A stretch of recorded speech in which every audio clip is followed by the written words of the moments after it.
Monty Robert नावाचा एक रेसकोर्सवर घोड्यांच्या तबेल्यात काम करणाऱ्या मजुरांचा पोरगा होता. त्याच्या शाळेच्या शेवटच्या दिवशी त्याला निबंध लिहायला सांगितला, माझे स्वप्न. आणि रेसकोर्सवर घोड्यांच्या तबेल्यात काम करणाऱ्या मजुराच्या या पोरानं स्वप्न लिहिलं असतील, गाड्या, बंगला आणि जगातला सगळ्यात श्रीमंत म्हणून मला ओळखलं जाईल. निबंध लिहिला, निकाल लागला, त्याच्या वर्गातली सगळी मुलं पास झाली. नापास झाला तो मॉन्टी रॉबर्ट. तो शिक्षिकेकडे गेला, म्हटला, मॅडम मला तुम्ही चुकून नापास केलं, मला पास करा. मॅडम म्हटलं, मी चुकून नाही तुला नापास केलं, जाणीवपूर्वकच केलंय. पण का?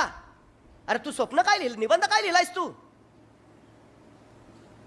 तू रेस्कोरचा मालक असणार, 200-300 जातीवंत अरेबियन घोडी तुझ्याकडं, गाड्या, बंगला.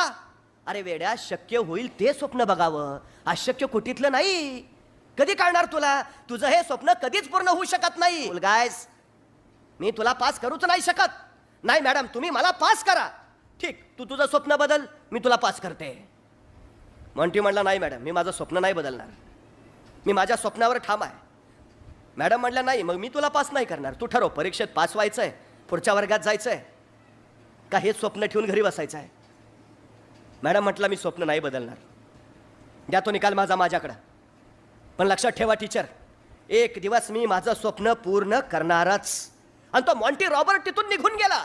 20 वर्षानंतर त्यात शिक्षिका त्यांच्या शाळेची सहल घेऊन एका रेसकोर्सला भेट द्यायला गेला. तेव्हा त्या तरुण मालकानं त्यांचं स्वागत केलं, त्यांना सगळा रेसकोर्स फिरून दाखवला. रेसकोर्स बघायचे पैसे, आणि त्या सगळ्या विद्यार्थ्यांना टीचरना घेऊन तो स्वतःच्या डिनर हॉलमध्ये आला.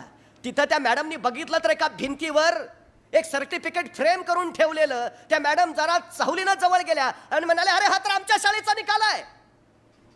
अरे बघ, माझी सही आहे त्याच्या खाली. कुणाचा निकाल आहे? अरे कोण? Monty Robert. अरे त्या नापास झालेल्या मॉन्टी रॉबर्टचा निकाल तुम्ही फ्रेम करून लावलाय. अरे वेडा, त्याला स्वप्न बदल सांगितलेलं, तुला पास करते, त्याने ऐकलं नाही. कुठाय तो? तुमच्या रेस्कोर्सवर कामाला आहे का? कुठाय तो? बोलवा त्याला. तसा तो तरुण मालक म्हटला, मॅडम मीच तो मॉन्टी रॉबर्ट.